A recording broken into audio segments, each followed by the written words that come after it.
안녕하세요. 저는 부원장 김선영이라고 합니다. 만나서 반갑습니다. 네. 지금 보니까 익숙한 학생이 한 명 있긴 한데요. 네. 자, 한번 시작해 보도록 하겠습니다. 아마 그 주제에 맞게 남은 방학 알차게 보내고 싶으셔서 1월 말이면 사실 설명회 시즌은 아니거든요. 근데 뭔가 이제 동아줄을 붙잡고 싶은 마음에 오셨을 거라고 생각하고 최대한 제가 알고 있는 지식을 다 풀어보도록 하겠습니다. 네. 넘겨볼게요. 문을 닫고 시작할게요, 제가.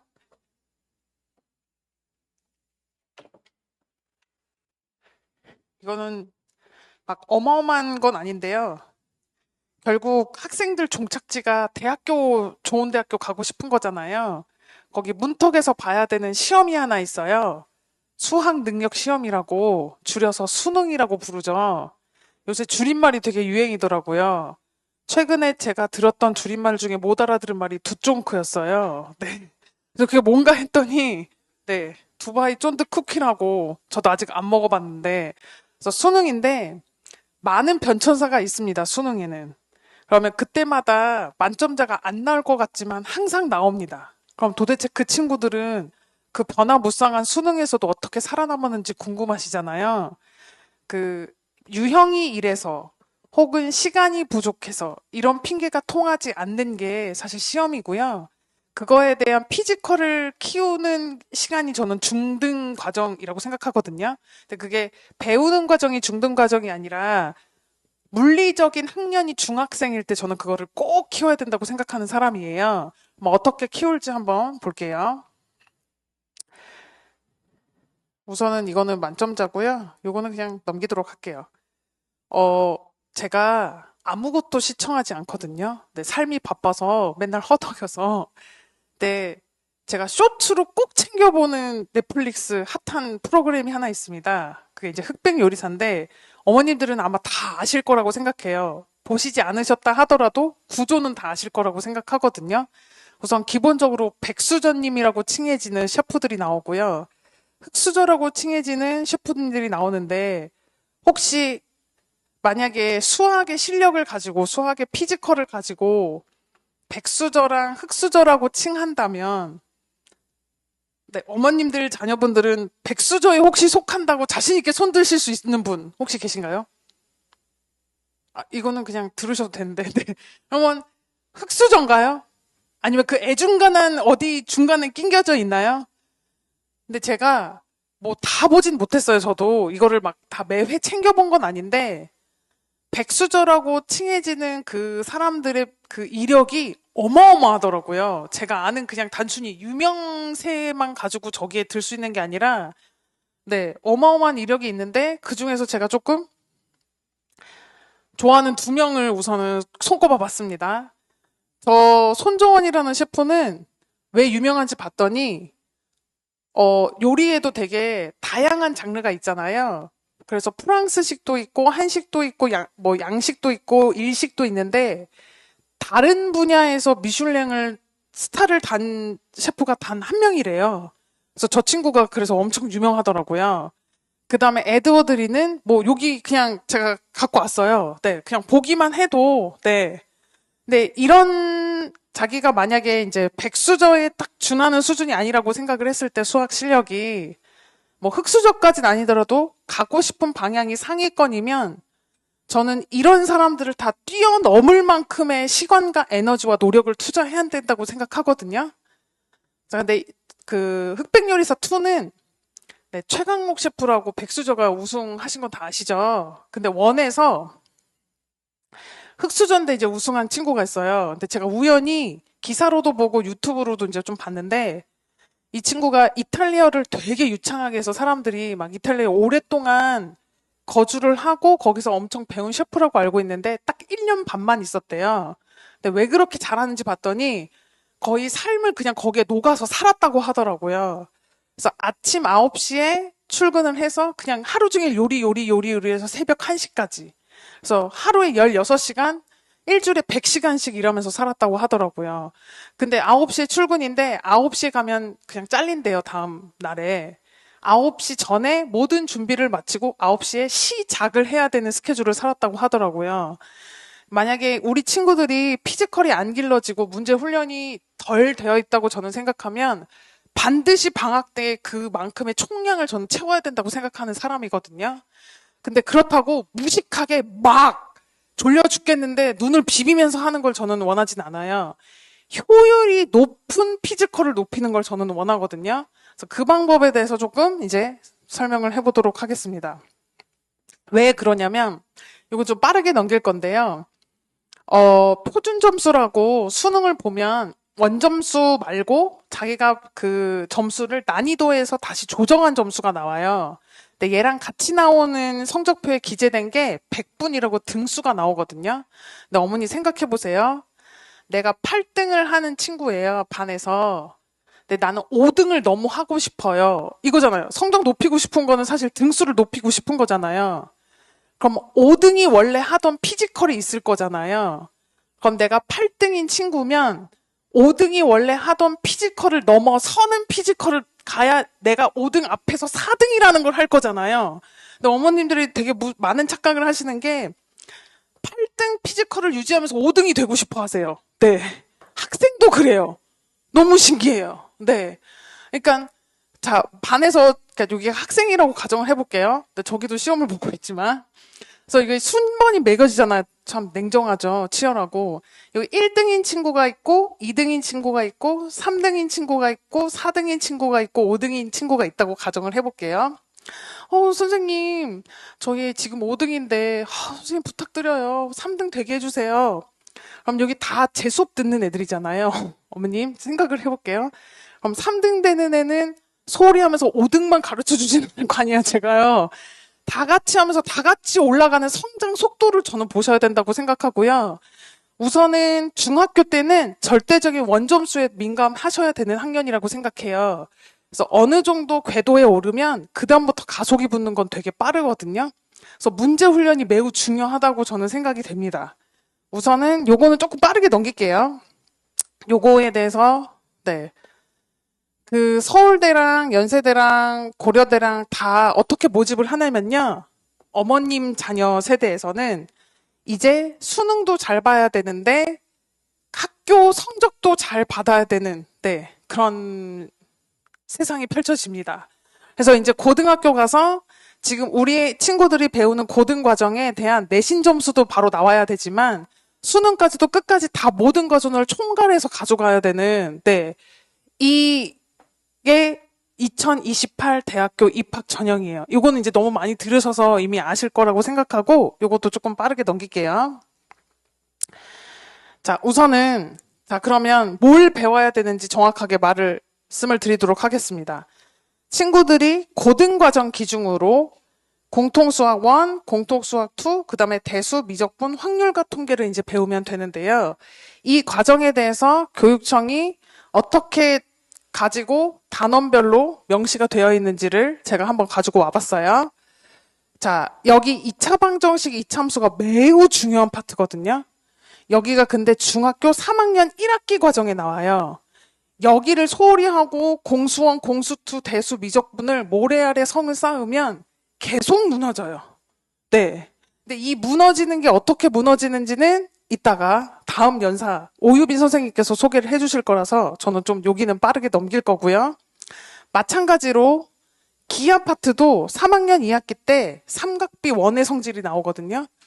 여기가 무너지면 도형의 방정식, 삼각함수가 다 무너집니다. 그래서 중학교 3학년 과정의 중요성은 계속 제가 강조해도 네 정말 계속 강조를 하고 싶을 정도로 엄청 중요하거든요. 근데 사실 이게 3학년 때부터 중요한 게 아니라 제가 지금 3학년 과정 수업을 하고 있는데요. 어머님 1학년 1학기, 2학년 1학기, 1학년 2학기, 2학년 2학기가 소홀해지면 연습이 안 돼 있으면 문제 훈련이 안 돼 있으면 3학년께 속도가 안 나요. 그래서 입힌다 하더라도 알긴 아는데 그냥 이 피지컬이 높여지지 않은 상태에서 공수원을 진행하는 거예요. 그러니까 이게 무슨 말이냐면 어머님 분수 나누기 분수 제가 하나 예시를 들어볼게요. 애들한테도 이 똑같은 예시를 들었거든요. 이거 나누기 4분의 5 어떻게 계산하세요? 요건 다 어머님들도 아시잖아요. 다 어떻게 계산하시냐면 친구들도 다 알아요. 뒤집어서 곱한다는 거를. 그러면 이제 제가 물어봐요. 너 원리 알아서 맨날 원리를 탐구하고 연구해서 저렇게 풀어? 라고 하면 아무도 그렇게 푸는 사람 없어요. 당연히 분수 나눗셈은 곱하기로 역수를 곱한다고 알고선 기계처럼 풀어요. 수학은 암기는 아니긴 하거든요. 원리를 알아야 되는 과목은 맞는데 물론 이 과정은 그냥 극단적인 예시고요. 보통 친구들이 입혀가는 과정은 다 본인 과정 내에서 증명을 다 할 수가 있어요. 뭐 이등변 삼각형 성질도 그렇고 곱셈 공식이나 인수분해도 그렇고 그럼 선생님들이 이제 개념하고 증명을 칠판에 많이 설명을 해주시잖아요. 그래서 한번 익혔으면 암기를 해야 된다고 저는 생각하는 과목이 수학입니다. 그럼 암기의 기준이 뭐냐? 어머님 집 그 문 여실 때 요새는 다 도어락이잖아요. 열쇠로 안 열잖아요. 도어락 여실 때 속도가 어느 속도냐면 예를 들어서 879라고 할게요. 저희 집 비밀번호가. 그러면 879 바로 누르지. 8 다음에 9였나 2였나 이렇게 누르는 사람 없잖아요. 그래서 제가 항상 은유법으로 하는 게 도어락 속도로 외워야 된다. 바로바로 나올 수 있게. 그러면 애들은 암기라는 걸 되게 싫어하잖아요. 그럼 암기를 안 하려면 수학은 어떻게 하면 되냐면요. 원리의 과목이기도 해서 외워지게 만들면 돼요. 그럼 외워지려면 어떻게 해야 되냐면 반복 훈련을 엄청 많이 해야 돼요. 그래서 만약에 혹시 반복적으로 나와 있는 계산 훈련이 안 돼 있는 친구가 있다면 풍산자 반복 수학을 추천드립니다. 네. 자, 풍산자랑 아무 상관이 없어요. 네. 이렇게 중간중간 제가 문제집을 말씀드릴 거예요. 저는 그게 연산 수학인 줄 알았거든요. 좀 10년 전 얘기긴 한데, 근데 바뀌었더라고요. 반복 수학으로. 네. 그래서 제가 어제 찾아봤어요. 그래서 연산 훈련이 안 됐으면 정말 단순하게 덧셈 뺄셈 안 돼 있는 건 기탄 수학도 저는 추천합니다. 네. 진심입니다. 네. 연산이 기본적으로 안 돼서 속도가 안 나오는데 무언가를 입히는 거에 급급하시면 왜냐면 저희가 배우는 과정은 뭘로 평가받냐면 시험으로 평가받아요. 맞잖아요. 근데 시험은 시간 내에 자기가 얼마큼 발휘를 할 수 있는지가 매우 중요하거든요. 근데 연산에서 기본적인 속도가 안 나고 연산의 원리가 매번 뭐 이해가 안 되고 적용이 안 되는 친구들은 저는 그거는 무조건 메꾸고 어머니께서 도와주셔야 된다고 생각해요. 그게 안 되는 건 학원에서가 힘들어요. 왜 그러냐면 학원은 1대1 수업을 안 하잖아요. 보통 대형 강의 수업을 하잖아요. 그러면 선생님이 3학년 거를 가르칠 때 선생님의 평균 속도 피지컬이 있어요. 3학년 1학기 이 피지컬을 배우는 친구들은 1-1이랑 2-1이 요 정도 되어 있겠지라고 생각하고 출발하는 선이 있거든요. 그럼 당연히 그 정도 평균 속도가 될 거라고 선생님이 설명을 하시면서 막 이렇게 출발을 하시는데 만약에 어떤 친구는 우리 친구는 그만큼 속도가 안 나는 친구인 거예요. 그러면 여기 앞에 있는 부분에서 이제 이해가 안 됐겠죠. 로딩을 하고 있죠. 그 친구의 뇌는. 저거 왜 저러지? 왜 저러지? 근데 선생님은 여기 나가고 있는 거예요. 그럼 계속 간극이 벌어져요. 이 친구는 이게 어려운 거예요. 근데 사실 이걸 납두고서는 채워져서 따라가면 어려운 설명도 아닌데 이 친구는 계속 간극이 벌어지니까 그렇게 느껴질 수밖에 없어요. 그래서 저도 3-2 과정을 가르치고 있는데 3-1이 안 된 거 짚어주고 3-1 짚어주고 또 2-1에서 부족한 거 2-1 짚어주고 이렇게 진행을 하고 있거든요. 근데 그거는 제가 특수한 케이스여서 지금 그런 거고 3-2 양 자체가 제가 그만큼 짚어줄 수 있는 시간이 있어서 그런 거고 보통의 양을 회차별로 다 발생을 선생님들이 시키려면 그래서 저는 무조건 채워야 된다고 봅니다. 네. 그래서 그거는 꼭 어머니께서도 집에서 같이 도와주셨으면 좋겠고 그게 된다고 가정했을 때 이제 중요한 거 설명해 드릴게요. 우선 기본 실력 응용 심화에 대해서도 궁금한 질문이 많으시더라고요. 만약에 중등 과정을 심화 어디 정도 수준까지 해야 되냐라고 이제 여쭤보신 질문이 있어서 이게 무 자르듯이 명확한 정답이 있는 게 아니고요. 네. 어떤 친구는 너무 잘 흡수하고 소화력도 좋아서 잘게 씹을 줄 알면 뭐 중등 처음 보는데도 불구하고 그냥 심화소로 한 번에 진행되는 친구들도 있어요. 그러니까 그런 특수한 케이스를 빼고 일반적으로 그냥 저는 설명을 해드릴게요. 그리고 아까 말한 대로 잘 못 쫓아오는 친구들, 흔히 말해서 수감이 없는 친구들도 약간 특수 케이스니까 좀 제외를 하고 그냥 일반적으로 평이한 거를 제가 말씀을 드리면 제가 제일 좋아하는 책이기도 하면서 제일 별로라고 생각하는 책이 한 권 있거든요. 여러분, 그러니까 어머님들도 다 아실 거예요. 한 글자짜리 책인데. 네. 아, 처음 나왔을 때 그게 센세이션했어요. 진짜로, 정말. 와. 그리고 또 출판사 이름도 세련됐잖아요. 신사고. 네, 그쵸. 그래서 저는 진짜 신사고등학교에서 나온 줄 알았어요. 맨 처음에 나왔을 때. 근데 그건 아니더라고요. 띄어쓰기를 잘 읽어야 돼요. 신사고. 네, 신사고가 아니라. 그래서 그 출판사에서 나온 건데, 제가 좋아하는 이유를 먼저 설명해 드릴게요. 그만큼 많은 유형을 담은 책이 생각보다 잘 없어요. 뭐 비슷한 유형의 RPM도 있고 유형 맘렛도 있고 하는데 그게 시초긴 해요. 그렇게 유형별로 뭔가 담겨서 그거를 반복 학습시켜줄 수 있도록 만든 대표적인 책이기도 하고 그게 시초기도 해서 그건 좋아하는데 제가 싫어하는 단점이 뭐냐면 입학 테스트를 보면 그 어머님들이랑 학생이 다 무슨 말을 많이 하시냐면요. 센 C단계까지 잘 푼대요. 다 맞았대요. 이렇게 문제집 진행이 잘 수월하게 됐는데 입태만 보면 점수가 안 나온다고 막 말씀을 하시는 거예요. 왜 그러냐면 걔가 유형별로 나눠져 있는 게 또 단점이에요. 이게 장점이자 단점이거든요. 그게 무슨 말이냐면 유형에 박스가 있어요. 뒤에 제가 좀 번거롭더라도 뒤에 실은 게 좀 있어서 제가 먼저 예를 좀 보여드릴게요.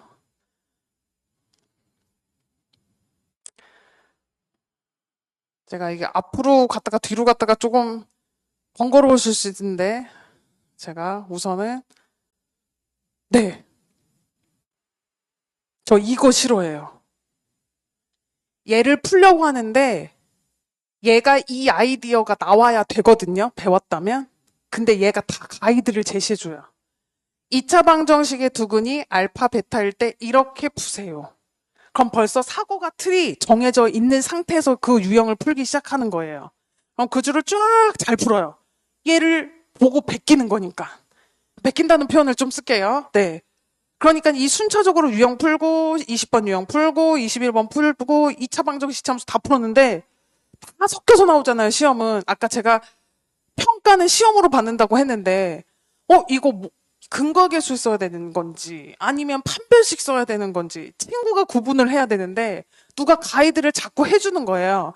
한마디로 어머님들께서 모르는 길 가는데 내비게이션이 있는 거예요.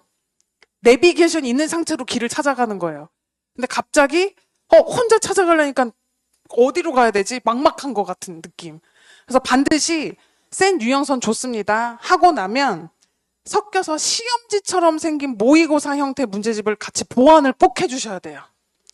근데 갑자기 막 중간에 제가 이런 말씀을 드려서 그렇지만 저희 서킷 프로그램이 그렇게 되어 있어요. 랜덤으로 섞여져 있어요. 아무거나 나오면 거기에 대응할 수 있도록 해야 되는 시스템이기도 합니다. 그래서 마침 여기에 나온 김에 제가 그러면 이 부분으로 먼저 갈게요. 그리고 저는 자 문제 풀 때 애들이 그러니까 어머님들 자 그러면 여기서 질문을 들어볼게요.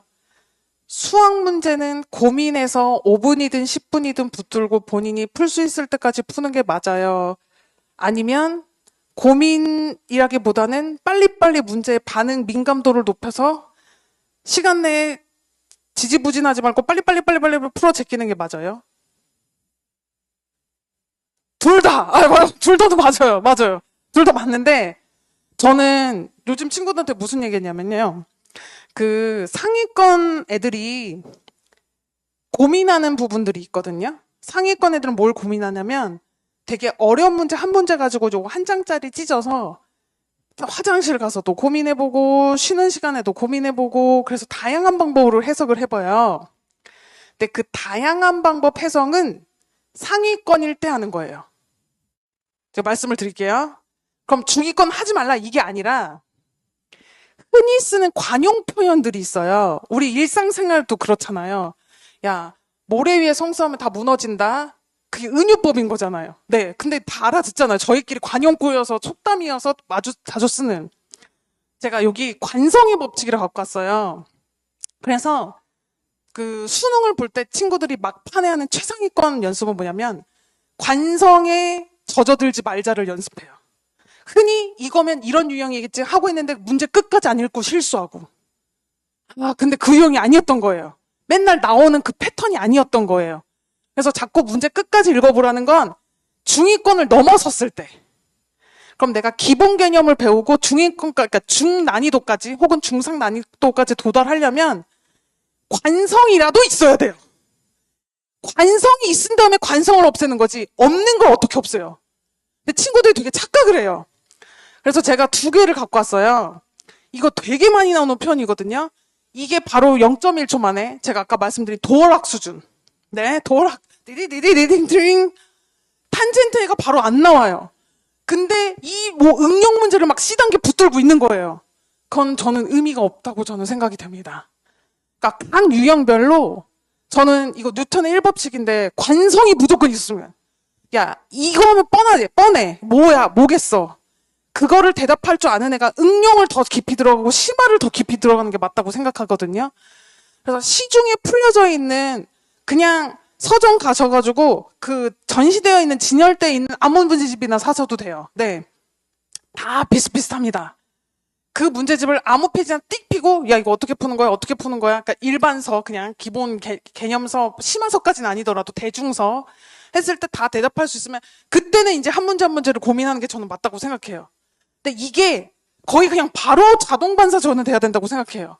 얘도 물론 매번 그렇게 푸는 거 아니에요. 이건 관성이니까 아닐 경우도 있어요. 근데 이게 익숙한 다음에 아닌 걸 생각하는 게 저는 맞다고 생각해요.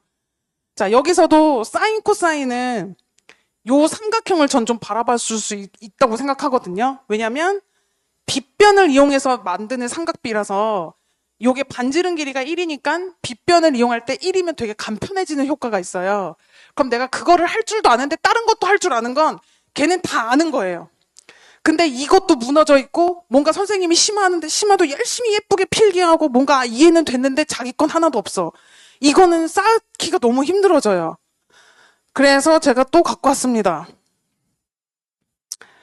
이게 흔히 이게 저는 이거 꼬부랑 글씨라고 하거든요. 애들한테. 이거 그리스 문자인데 얘들아 꼬부랑 글씨 나오면 뭐야? 선생님 두근의 합이랑 곱이요. 이게 그냥 우선 바로 나와야 돼요. 자, 두근의 합 곱을 이용하는 문제인데 그럼 이제 애들이 있죠. 다 꼬부랑 있네. 저 이거 센에서 그냥 갖고 왔거든요. 정말? 네. 그냥 일반 대중서에서 갖고 왔어요. 여기 중이고 상이잖아요. 여기까지 관성이에요. 꼬부랑 나오면 저거까지 알면 걔는 모르는 거고요. 반쪽알이만 아는 거고 근이 나왔을 때 두근의 합곱도 떠올린과 동시에 근이라는 기본 성질 대입하면 맞아. 근데 대입하면 맞아서 이용해야 되는 문제가 있고 그거를 이 분수꼴로 나눠서 이용해야 되는 문제가 있고 뭐 제가 지금 어머님들께 뭐 수학을 알려드리는 건 아니니까 이건 그냥 패스를 할게요. 여기까지는 전 관성이라고 생각해요. 이 유형이 다 4개가 섞여 있는데도 꼬부랑이 있는데도 구분이 되고 이건 이렇게 푸는 거야. 이건 이렇게 푸는 거지. 되면 C단계 고민해보고 고쟁이 스텝 3 고민해보고 블랙라벨 고민해보고 그때는 맞아요 그게. 근데 이것도 구분했는데 블랙라벨 풀어야 돼. 블랙라벨까지 풀어야지. 중등은 다 푼 거래. 그래야 콩수번인데 아무 없어. 그럼 블랙라벨 베껴가는 거예요. 스텝 3 선생님이 예쁘게 풀어준 거 그냥 베껴가는 거예요. 그 친구는. 저는 그렇게 보거든요. 그래서 저는 이 관성이 먼저 성립을 하고 그 문제 훈련이 되면 제2법칙이 있어요. 뉴턴의 제2법칙 그대로거든요. 저는 친구들한테 맨날 하는 말이 지금 더디 가는 것 같아도 이렇게 잘 쌓으면 공수원 공수 탈 때 가속이 그냥 붙어요. 왜냐면 거의 비슷하거든요. 심지어 공수원 거기 복잡한 식의 인수분해라는 파트가 있거든요. 그러니까 인수분해 공식으로만 되어 있는 게 아니고 그거 다 그대로 3-1에 있어요. 정말 한 토시 하나도 안 틀리고 항이 4개인 거 둘 묶고 3개 하나 묶고 그러니까 제가 지금 말하는 게 애들한테 관성으로 입혀줘야 되는 딱 그 유형이에요. 그게 가속이 못지. 그럼 근데 제가 꼬부랑을 이어서 갖고 왔어요. 어머니 꼬부랑 보이시죠? 근데 아까랑 좀 다르지 않아요? 그치? 뭔가 얘는 심오한 것 같고 그 다음에 근데 저게 충분히 이해가 되고 반복 훈련이 된 친구는 이제 아이디어가 보일 거예요. 그럼 이렇게 변형해볼까? 물론 선생님께서도 알려주시겠죠. 유형 풀이를 어떻게 해야 되는지. 근데 선생님께서 알려주셨을 때 앞에 관성이 생긴 애는 뭔 소리인지 알아들어요. 아, 이렇게 변형되면 이렇게도 접근하는구나. 아, 이렇게 변형되면 이렇게도 고민해봐야겠네. 근데 저게 없는 채로 이게 그냥 들어오잖아요. 그냥 베끼는 거예요. 선생님 불이. 그럼 시험을 통째로 봐요? 또 틀려요. 그러면 애들이 되게 신기한 게 뭔지 알아요? 아, 나 개념 모르나 봐. 또 개념서를 봐요. 또 틀려요. 또 개념서를 봐요. 또 틀려요. 또 개념서를 봐요. 개념 모르는 게 아니야. 수학은 개념을 아는 게 다가 아니라 문제를 적용하는 게 다거든요. 그 국어 선생님 중에서 이런 말씀을 하셨어요. 어머님, 단어하고 어휘의 차이가 뭐예요? 비슷한 것 같죠? 저는 그래서 단어의 반대말이 어휘가 아니라 뭐 문장인 줄 알았어요. 근데 단어의 반대말이 어휘래요. 어머님 생각해보세요. 단어력 테스트 봐요? 국어 시간에? 영어 시간에? 어휘력 테스트는 보죠. 개념도 똑같아요. 수학 개념이 국어로 따지면 단어인 거예요. 낱개로 쪼개져 있는 거. 근데 무리를 지어서 문맥상에 아까 내가 그랬죠. 관용적 표현. 그게 적용이에요. 거기까지 온 것까지가 개념이에요. 개념 공식이 개념이 아니라 그걸 어디다가 어떻게 내가 도구로 쓸지까지 적용되는 것까지가 개념이에요. 그거가 훈련이 되면 그 다음에 관성에 의해서 흔히 나오는 너무 자주 나와서 나를 괴롭히는 핵심 유형들, 네, 거기까지가 익숙해지셔야 되고요. 그거는 그냥 시중에 있는 문제집 아무거나 사셔도 돼요. 센 사셔도 돼요. 뭐 손 들고 말씀해 보세요. RPM 네 됩니다. 뭐 유형 만렙 됩니다. 뭐 해결의 법칙, 유형의 법칙 됩니다. 개념 플러스 유형 됩니다. 여기까지가 저는 대중서라고 할게요. 그 다음에 어머님들이 아시는 그런 거 있잖아요. 일품 정도 난이도. 아주 최상위는 아니더라도. 근데 그 문제집이 간극이 어머님들이 쎄는 여기, 일품은 여기 이렇게 있다고 생각을 하세요. 근데 일품도 펴보면 개념 핵심 유형이 있는 페이지가 있고 그 다음에 고난도 기출이 있고 최고난도 페이지가 있어요. 여기 중반부까지는 겹쳐요. 얘 난이도랑. 이게 빌드업이 이렇게 될 수가 있어요. 충분히. 그러면 고쟁이 또 그 어려운 책으로 유명하잖아요. 그럼 고쟁이 다 어렵냐? 저 지금 되게 피지컬 길러야 되는 친구들 수업하는데 고쟁이로 스텝 1, 2 다 해요. 스텝 3만 안 해요. 그러니까 어머님들이 되게 그 간극을 되게 딱딱 무자르듯이 이렇게 생각을 하시는데 절대 그렇지 않고 만약에 센으로 만약에 해봤으면 심화서가 좋은 점이 하나 있어요. 아까 제가 센이 좋은 점도 있고 나쁜 점이 있는데 그게 양면성이 둘 다 똑같은 거라고 했잖아요. 유형으로 나눠져 있다고. 근데 심화서일수록 유형별로 잘 안 나눠져 있어요. 그러니까 통으로 있어요. 일품도 개념 핵심 페이지는 유형이 나눠져 있는데 고난도 문제는 그냥 다 섞여져서 그냥 한 통이에요. 한 단원이. 그러니까 그 페이지를 한번 풀려보시는 거 좋은 것 같아요. 고쟁이도 스텝 1이 그 페이지를 한번 풀려보는 게 좋은 것 같아요. 그럼 내가 점검해 볼 수 있어요. 아, 나 이런 거 배웠는데 아, 이렇게 적용되는구나. 이렇게 적용되는구나. 한번 복습용으로 저는 풀려보는 거 좋거든요. 네. 그래서 그래서 저는 암기해야 됩니다. 그래서 얘 의도에 맞는 접근, 그 다음에 사고 과정이 빌드업이 되면서 근데 이 고쟁이 책은 이건 아니고 이건 고쟁이 책이에요. 네, 이 고쟁이 책에서 제가 좋아하는 페이지가 하나 있는데 스키마라고 조건별로 단계별로 이렇게 적혀져 있는 페이지가 있어요. 그건 이제 뒤에 나올 건데 그 페이지도 이제 좀 보여드릴게요. 그 사고 과정을 계속 체계화하는 건 연습을 했으면 좋겠고 자, 그래서 내가 근육이 생겼어요. 이제 뭐 제가 헬스를 안 다녀가지고 정확한 용어는 모르겠는데 왜 그런 거 있잖아. 뭐 점점 무게 늘려가지고 친다고 하잖아요. 그 용어로. 그럼 이제 칠 수가 있어요. 문제를. 네. 이거 왠지 이 방향성 뛰면 얘는 풀리지 않을까? 그 감이 생기는 거예요. 그래서 기출 모의고사를 왜 풀어요? 이미 출제됐는데 그 감을 보려고. 이런 의도로 이런 문제를 이 단원에서는 내는구나. 평가원이. 그러면 내가 똑같은 문제가 안 나와도 내가 그 현장에서 풀 수 있는 거예요. 아까 보여드렸죠. 수능이 매번 바뀌는데 만점이 매번 나와요. 그럼 걔네는 뭐 비상한 무슨 외계인 돌연변이는 아닐 거 아니에요. 똑같이 대치동에서 수업받고 똑같이 대한민국에 살고 있고 이럴 거 아니에요. 근데 다 할 수 있습니다. 자, 그 다음에 심화. 자, 이거 볼게요. 이거 진짜 심하거든요. 네. 근데 여기 안에도 담겨져 있는 기본 사항들이 있어요. 네. 여기가 종이접기인데 이 종이접기가 역까지 다다르기까지 한 번 접은 유형이 있고요. 이게 다 빌드업 된 거예요. 근데 그거를 내가 이해하지 못하고 그냥 이것만 맞다 들으면 그냥 어려운 거예요. 아, 수학은 어려워. 난 못 푸는 거야. 네. 그리고 얘도 여기 이렇게 직각 그려가지고 닮은 삼각형 그려야 되거든요. 근데 그게 그려진 삼각형이 우선 센으로 익숙해야 돼요. 네. 나 많이 봐야 돼요. 그러면 내가 없는 도형에다가 그릴 수 있어요. 보조선을. 그걸 남을 보고 흉내내는 게 아니라 이 유형은 이렇게 되어 있고 이렇게 됐을 때 내가 해결할 수 있어가 네, 빌드업이 돼야 되는 거거든요. 자, 그 다음에 그 내신 수능형 유형서. 자, 고등과정으로 예를 들어볼게요. 제가 제일 좋아하는 문제집입니다. 마플 시너지. 네, 이유가 있어요. 제가 좋아하는 이유를 말씀해 드릴게요. 이거는 마플 시너지에도 있고 센도 있고 교과서에도 있어요. 근데 마플 시너지가 수능 도구만 딱 체화돼서 들어있는 페이지가 별도로 있어요. 그게 되게 좋더라고요. 흔히 말해서 어머님들께 이해를 도와드리면 스킬, 기술 요 페이지가 한 페이지씩 더 있어요. 네, 교과서에는 안 알려주는. 근데 그게 그냥 그 선생님들이 만약에 심화만 말씀하시는 선생님들 설명을 들으면 마치 그거 모르면 내가 어떻게 될 것 같고 막 기본기로는 못 풀 것 같고 막 이러는데 얘는 적절하게 잘 섞여 있어요. 이렇게도 풀 수 있고 그것까지 알면 더 좋아. 이런 식으로 빌드업이 잘 돼 있어서 저는 좋아하는 책이고요. 얘조차도 이 공식에 의해서 풀어야 되지라고 사실 틀을 좀 만들어주는 편이에요. 그래서 저는 모의고사 문제집으로 또 같이 병행을 했으면 좋겠습니다. 많이 또 실제로 푸는 문제집이고요.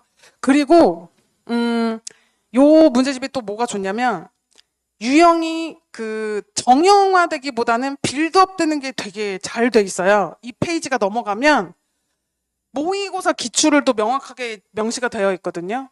네, 그래서 빈출이 잘 되는 거, 그 다음에 모의고사 유형은 어떻게 나오는지가 좀 잘 돼 있는 문제집이라서 네, 저는 강추입니다. 그 다음에 똑같아요. 그 페이지예요. 네, 이거 해설지 아니에요. 제가 말하는 게 이거예요. 어떤 문제를 봤을 때 1단계를 생각할 수 있어야 되고요. 그 다음 2단계가 생각이 돼야 되고요. 3단계가 생각이 돼야 되고 4단계가 생각이 되고 5단계가 생각이 돼야 되는데 자, 오답 노트에 대해서 또 그런 말씀을 드릴게요. 어떤 친구가 1180번을 틀렸어요. 오답 노트를 쓰려고 해요. 그러면 다 천편일률적으로 애들의 오답 노트 어떻게 생겼냐면 1180번의 문제를 써요. 해설지에 있는 걸 그대로 1단계부터 5단계까지 다 써요. 이게 오답 노트라고 생각하는데 저는 그게 오답 노트라고 생각 안 하거든요. 그러면 그건 팔운동한 거라고 생각해요. 저는. 네. 그러니까 뭐냐면 내가 1단계부터 접근을 못했어요. 그럼 얘는 1단계 훈련부터 다시 들어가야 돼요. 맞죠? 그죠? 근데 어떤 친구는 1, 2단계까지는 생각을 했어. 근데 3단계 접근이 안 됐어. 그럼 걔는 3단계 훈련을 다시 해야 되는 거고요. 마지막 마무리를 못했어. 뭐 소위 말해서 계산을 뭐 마무리를 못 쳤다는 둥, 뭐 식을 제대로 못 썼다는 둥. 그럼 걔는 마무리하는 습관을 다시 들이면 되는 거예요. 내가 같은 문제를 틀렸다고 하더라도 어디를 틀렸는지에 따라서 오답 노트가 난 달라져야 된다고 생각하거든요. 근데 또 여기서 제가 간간히 홍보하는 건 아니고요. 그런 걸 잘 잡아주시는 저희 중등 칸다일로 선생님들이 계십니다. 진짜 면밀히 밀착 케어를 하시면서 네 지겹게 알려주시는 선생님들이 계십니다. 네, 자, 그 다음에 제가 고쟁이 네 갖고 온다 했죠. 얘도 기출문제 네 갖고 왔고요. 되게 그냥 눈으로 직관적으로 보세요. 그냥 다 비슷해 보이지 않아요? 그죠? 문제가 뭔가 원이 동그라미가 있고 뭐 삼각형이 안에 들어가 있어서 나보고 뭐 이거 풀어라 저거 풀어라는 것 같잖아요. 이 다른 와중에도 그 디테일함이 다르다니까요. 네. 그래서 요거를 보고 이제 알 수 있게끔 하는데 제가 좋아하는 페이지입니다. 이게 실제 고쟁이 책을 사면 들어있는 페이지예요. 이 문제를 풀면 이 조건으로 그러니까 이 조건 1번 때문에 난 이 생각을 꼭 해야 되고요. 저 조건 2번 때문에 이 생각을 해야 되고요. 그래서 최종 정답을 저렇게 풀어낼 수 있어야 된다. 네. 근데 저는 이 페이지뿐만 아니라 모든 문제를 너네가 그렇게 연습했으면 좋겠다라고 하는데 이 연습을 하기 전에 말씀드렸죠. 관성부터가 먼저입니다. 아까 보면 딱 그러고 저거를 들어가는 거예요. 네. 그래서 요거 네. 얘도, 네, 단계가 높은 페이지를 제가 실어왔고요. 좀 느낌이 다르죠? 어머님 그냥 눈으로만. 아까는 원이 있었고 삼각형이 있었죠. 그죠? 원에 삐져나왔고 뭐가 원에 원이 또 있고 뭐 난이도가 높아 보이는 것처럼 보이죠? 근데 그게 안 풀리는데 이게 어떻게 풀리겠냐고요. 도형을 더 융합적으로 봐야 되는데. 그쵸? 이게 너무너무 중요합니다. 네. 그러면 이게 스텝 3일 거예요. 스텝 1, 2라도 익숙하게. 3에 욕심내기보다는 1, 2가 그냥.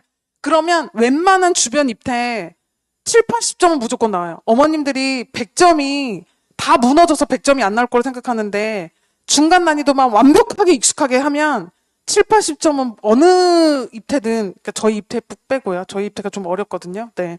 그래서 충분히 나올 수 있습니다. 네, 학교 시험도 마찬가지예요. 만약에 마의 고비인 70점을 못 넣고 있다, 어떤 친구가 학교 시험을. 그러면 이상한 거 막 심화서에 집착하지 마시고요. 기본의 관성에 가속 붙이는 거에 익숙해지셔야 돼요. 그럼 거기까진 나와요. 네. 그 다음에 이제 고난도에 집착을 하시면 된다고 저는 생각을 합니다. 근데 제가 말씀드렸죠? 모의고사 문제. 이게 모의고사예요. 섞여져 있는 거. 근데 지금 여기랑 여기랑 여기랑 여기는 딴 모의고사를 제가 캡처해 온 거예요. 여기는 한 모의고사에 19, 20, 21, 20이고요. 어느 모의고사에 11번, 어느 모의고사에 11번, 어느 모의고사에 13번이에요. 내가 배운 걸 모의고사 회에 내가 꺼내올 수 있어야 돼요. 막 1번 같은 무슨 복소수 문제 풀다가도 11번 이 문제 이거 맞아. 사인 법칙. 이거 맞아. 코사인 법칙. 이게 생각나면 이제 얘는 이거 아는 거예요. 진짜. 이 단어는 아는 거야. 난. 확인 사살 된 거죠. 그죠? 네. 그래서 그렇게 해결할 수 있어야 됩니다. 수학 교과 역량은 이거래요. 이거 교육청에서 제시한 거예요. 제가 제시한 거 아니에요? 네. 모든 교과 과정에 교육청이 이런 걸 난 평가하려고 이 과정을 넣었고 이 과정에서 이런 걸 학습하게 교과서를 만들었고 하는 걸 제시를 했거든요. 자, 그게 학습 교과 역량은 이거고 성취 기준은 이걸 보겠대요. 그러니까 이거에 입각해서 학교 선생님들도 시험 문제를 내셔야 되는 거예요. 물론 저희 눈에는 이거에 입각하지 않고 그냥 다 어렵게만 보이겠지만 네. 실제로 기준표가 있습니다. 없지 않습니다. 근데 여기 1번 보세요. 1번이 수와 연산이잖아요. 수가 잘 다뤄지지 않는데 어떻게 미지수가 다뤄지겠어요? 맞죠? 그죠? 욕심이에요. 그런데 그렇다고 암산 족도가 막 절대적으로 높아라 아니에요. 그 상위권 애들은 풀이 과정이 10줄 있으면 걔는 5줄만 쓰고 답을 내요. 그럼 암산이 빠른 게 아니라 10줄 쓴 10줄 쓴 친구들의 풀이 과정을 보면 5개는 필요 없는 걸 쓰고 있는 거예요. 그걸 안 쓰는 거예요, 상위권은. 필요한 것만 딱딱딱 쓰고 답을 내는 거예요. 절대적 암산 속도가 빨라서 물론 한 100명 정도 놓고 보면 절대적 암산 툭툭 빠른 애 한 명은 있어요. 막 저보다 빨라요. 저도 막 계산 실수하는데 선생님 저건 다 저거 아니에요? 8인데 왜 7로 썼어요? 막 이런 친구 있어요. 근데 그 친구 빼놓고는 여기 앉아있는 모든 친구가 절대적 암산 속도가 빨라서 막 시간 내에 다 푸는 게 아니라 문제의 관성 속도가 빠른 거고 그쵸? 반응 속도가 빠른 거고 필요한 과정만 효율적으로 푸는 능력이 좋은 거예요. 네. 그래서 그거 연습을 꼭 하셔야 됩니다. 그 다음에 변화와 관계.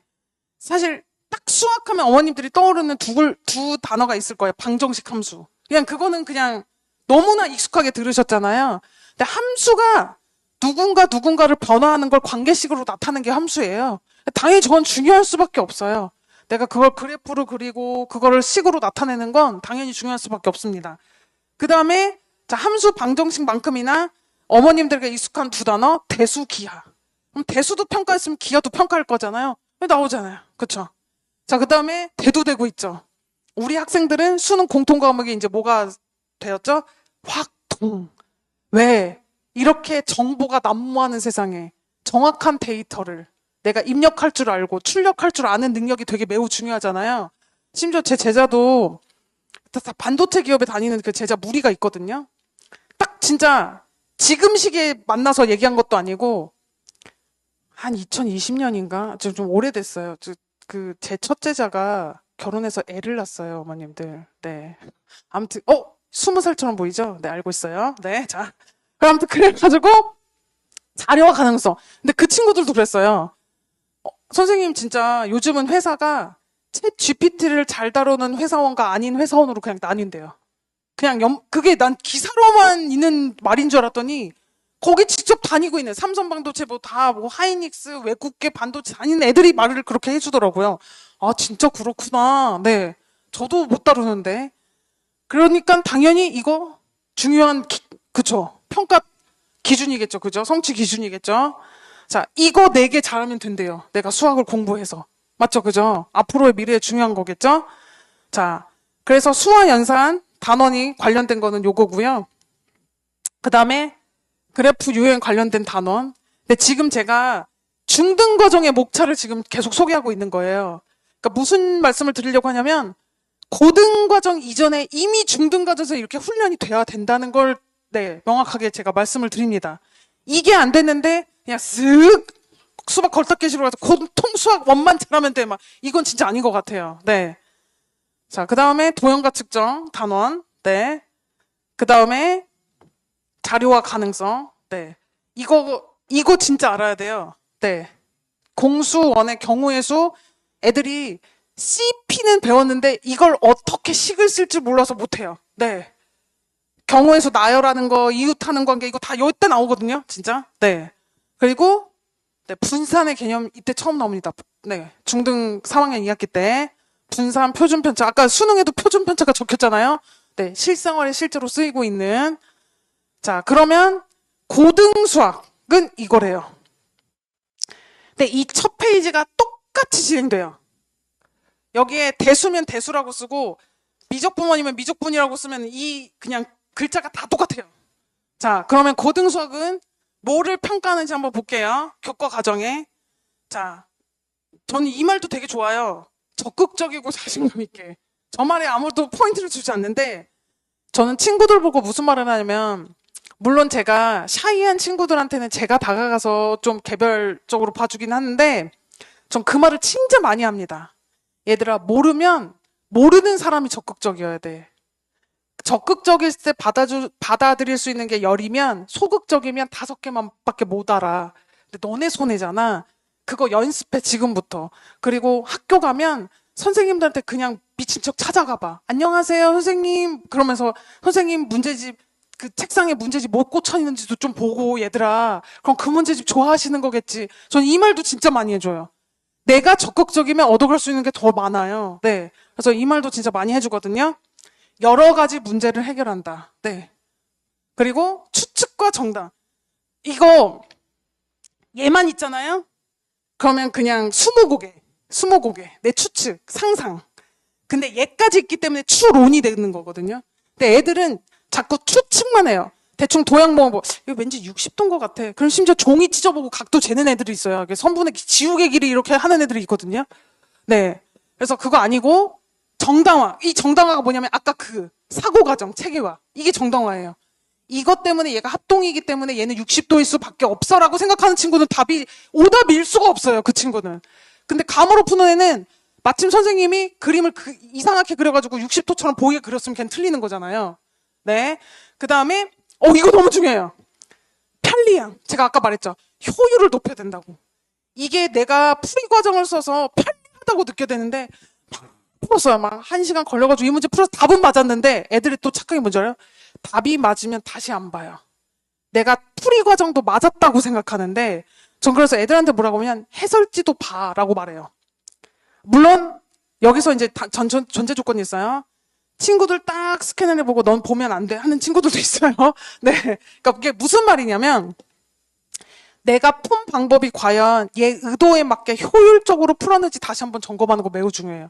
근데 당연히 저희 학원에 오셔서 만약에 학생이 수업을 듣는다면 당연히 선생님이 풀어주실 거 아니야, 칠판에. 그럼 선생님 풀이랑 비교해보는 게 같은 방법이겠죠. 선생님은 저렇게 3줄 만에 푸네? 나 이거 이렇게 풀어왔는데? 아, 그러면 내 방법도 맞고 제 방법도 맞겠지만 저 방법도 맞겠지만 이렇게 한번 풀어보는 연습 저는 중요하다고 생각합니다. 자, 그 다음에 자, 개념, 원리, 법칙 당연히 중요하고 유용성, 정보. 자, 정보에 대한 의사결정. 네, 확통의 시대가 왔습니다. 자, 그 다음에 빠르게 넘길게요. 네, 이거 다 똑같거든요. 봐봐요. 똑같죠, 그냥. 대수만 넣었고 똑같고. 그래서 저는 후딱후딱 넘길게요. 왜냐면 저보다 더 주인공이 지금 뒤에서 기다리고 계시는데 제가 이렇게 혼자 시간을 잡아먹은 줄 몰랐어요. 네, 죄송해요. 죄송해요. 네.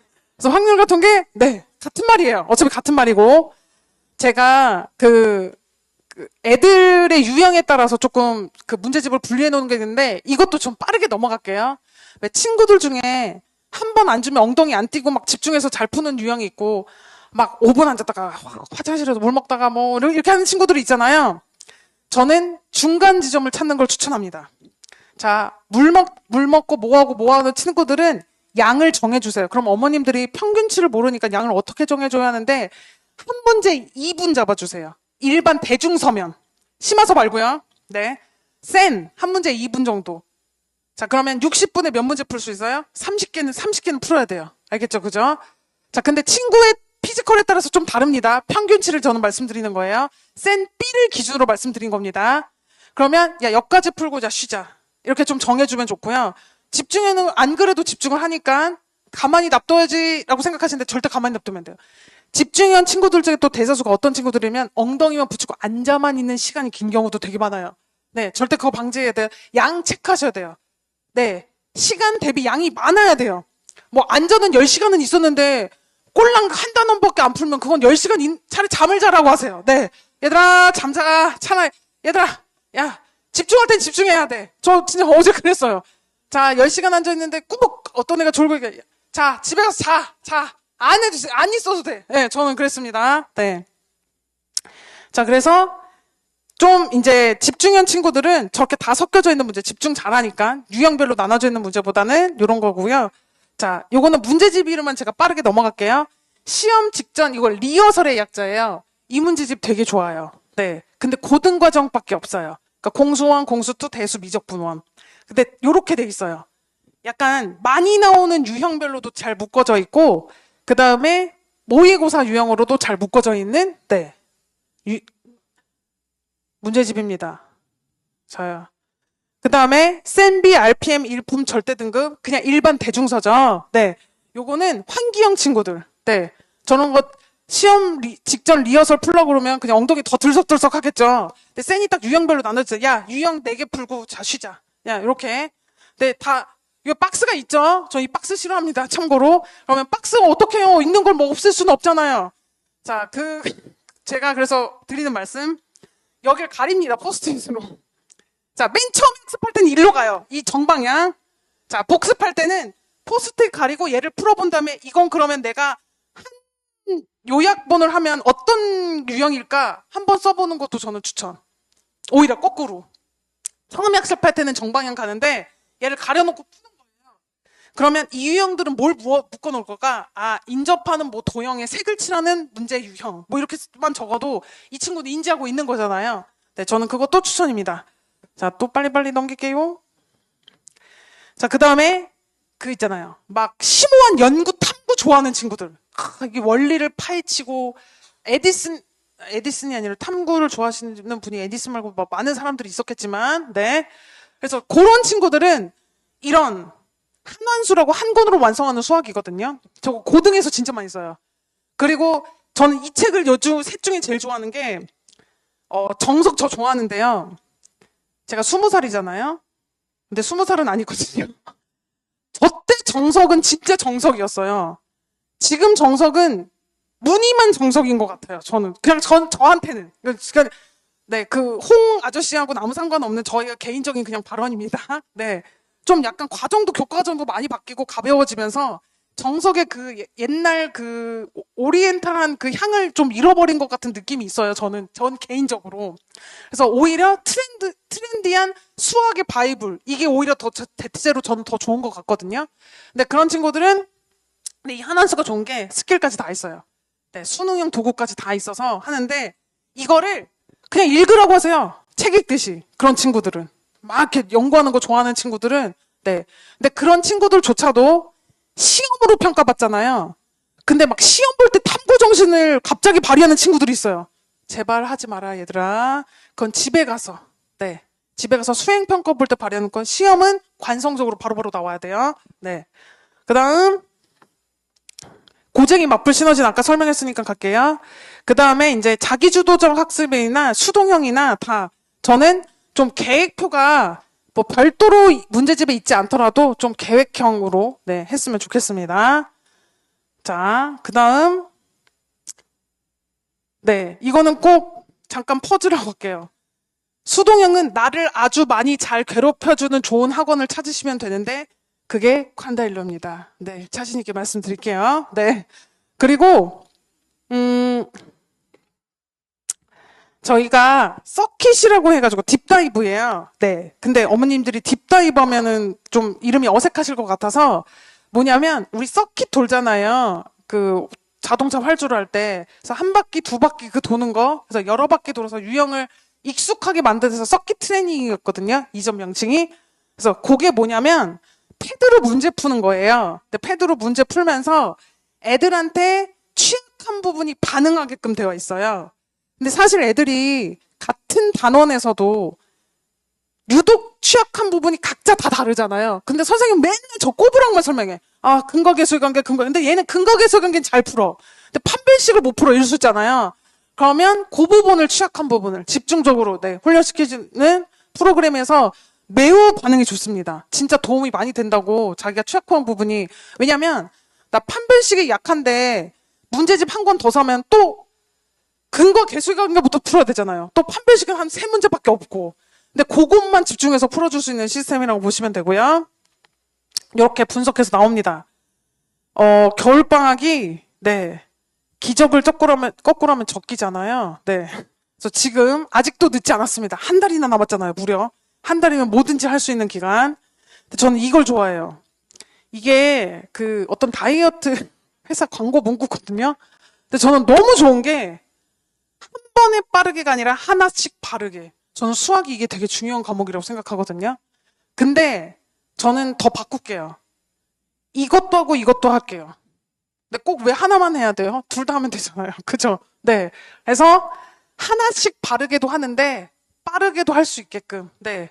그렇게 저희가 노력하겠습니다. 자, 그 다음에 뭐 요거는 그 완벽형은 너무 완벽주의면 전 완료만 하고 넘기는 것도 습관 들이라고 하거든요. 개 기준에선 80만 해도 좋아요. 네. 자꾸 100을 하려니까 넘어가질 않아요. 아까도 우스갯소리를 선생님들이랑 말했는데, 또 제 옛날 얘기 나오는데, 저희 때는 첫 단원이 집합이었어요. 그래서 정석이 맨날 집합만 까만 친구들이 많았거든요. 그래서 공부 못한 친구는 집합만 잘한다는. 그래서 이게 완벽한 친구들은 넘어가질 않아요, 문제집이. 네. 그거 안 됩니다. 네. 그 친구들 좀 잘라줘야 돼요. 네.